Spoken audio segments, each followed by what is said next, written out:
शुभोदय बच्चों। आज के अवधि में ट से म तक के शब्दों का अर्थ जान लेंगे। चलिए बच्चों, पहले पढ़ लेते हैं। ट से टोकरी, ट से टमाटर, ठ से टटेरा, ठ से ठप्पा, ड से डिब्बा, ढ से डमरू, ढ से ढक्कन, ढ से ढाल। ट से टोकरी। अंग्रेजी में टोकरी को बास्केट कहते हैं। टोकरी में सब्जी, फूल, फल रख सकते हैं। ट से टमाटर। अंग्रेजी में टमाटर को टोमेटो कहते हैं। टमाटर एक सब्जी है। ठ से टटेरा।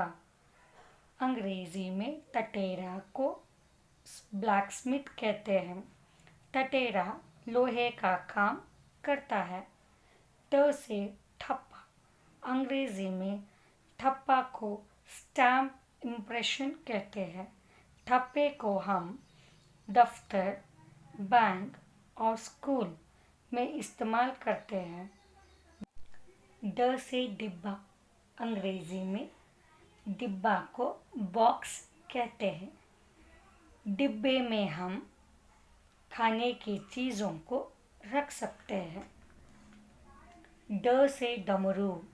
अंग्रेजी में डमरू को पैलेट ड्रम कहते हैं। डमरू भगवान शिव के हाथ में होता है। ड से ढक्कन। अंग्रेजी में ढक्कन को लिड कहते हैं। किसी चीज़ों को ढकने के लिए ढक्कन इस्तेमाल करते हैं।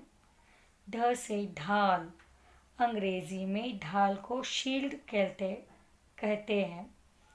युद्ध में अपने सुरक्षा के लिए इस्तेमाल करते हैं। न बहुत इस्तेमाल नहीं करते। त से तलवार। अंग्रेजी में तलवार को स्वॉर्ड कहते हैं। तलवार एक योद्धा के हाथ में रहता है। त से तराजू। अंग्रेजी में तराजू को वेविंग बैलेंस कहते हैं।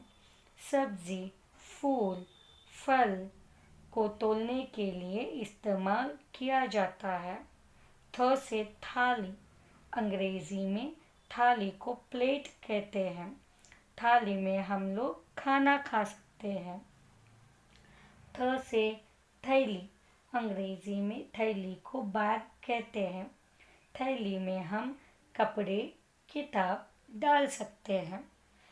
द से दरवाजा। अंग्रेजी में दरवाजा को डोर कहते हैं। घर को दरवाजे होते हैं। द से दिया। अंग्रेजी में दिया को लाइट कहते हैं। घर में दिया लगाने से रोशनी फैलती है। ध से धनुष। अंग्रेजी में धनुष को बो कहते हैं। धनुष को भगवान राम के हाथों में पा सकते हैं। ध से धन। अंग्रेजी में धन को मनी कहते हैं। धन सबकी ज़रूरत है और हम कई चीज़ों को खरीद सकते हैं। न से नयन। अंग्रेजी में नयन को आय कहते हैं। नयन से हम सारा जग देख सकते हैं। न से नल। अंग्रेजी में नल को टैप कहते हैं। नल से घर घर को पानी आता है। प से पतंग। अंग्रेजी में पतंग को काइट कहते हैं। पतंग बच्चों को बहुत पसंद है।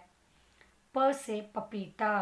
अंग्रेजी में पपीता को पपाया कहते हैं। ये एक फल है।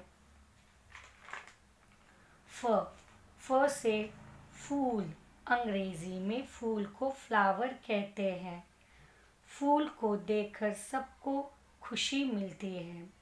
फल। फ से फल।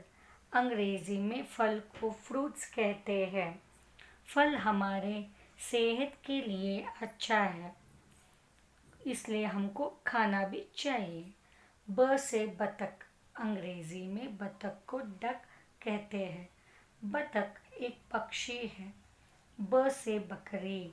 अंग्रेजी में बकरी को गोट कहते हैं। बकरी एक प्राणी है। भ से भालू। अंग्रेजी में भालू को बियर कहते हैं। भालू एक जानवर है। भ से भवन। अंग्रेजी में भवन को बिल्डिंग कहते हैं। भवन में हम रह सकते हैं। म से मछली। अंग्रेजी में मछली को फिश कहते हैं। मछली एक जल प्राणी है। म से मटर। अंग्रेजी में मटर को पीस कहते हैं। मटर एक सब्जी है। बच्चों, अगले अवधि में य से श के शब्दों को पढ़ेंगे। आपको आज के शब्दों का अंग्रेजी के अर्थ के साथ फेर में लिखना होगा। शुक्रिया बच्चों।